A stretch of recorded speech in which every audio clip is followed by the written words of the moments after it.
C'est par milliers que ces moscovites sont venus rendre hommage à la figure de l'opposition assassinée. Pendant 4 heures, la dépouille de Boris Nemtsov a été exposée au centre Sakharov de Moscou, un musée consacré aux droits de l'homme. La foule venue le saluer une dernière fois était tellement compacte que tous n'ont pas pu l'approcher. L'opposant de Vladimir Poutine, tué par balle à quelques mètres du Kremlin, a été enterré ce mardi et reposera désormais dans ce cimetière de la capitale russe.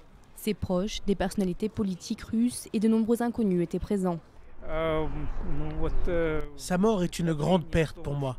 Il m'a appris à comprendre que la liberté était la chose la plus importante. Parmi les visages anonymes, l'ambassadeur des États-Unis et ceux de la plupart des pays européens, ainsi que des membres du gouvernement russe, les autorités affirment toujours tout mettre en œuvre pour retrouver les coupables.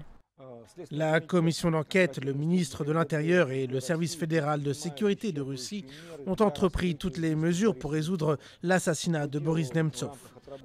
L'enquête est en cours pour poursuivre toutes les pistes dans cette affaire. Les témoins sont interrogés, les vidéos des caméras de surveillance sont examinées et des preuves matérielles ont été relevées. Mais les compagnons de lutte de Boris Nemtsov s'interrogent. Comment se fait-il que ce crime, si minutieusement planifié d'après les premiers éléments de l'enquête, ait pu avoir lieu à quelques mètres du Kremlin, une des zones les plus surveillées de Russie ?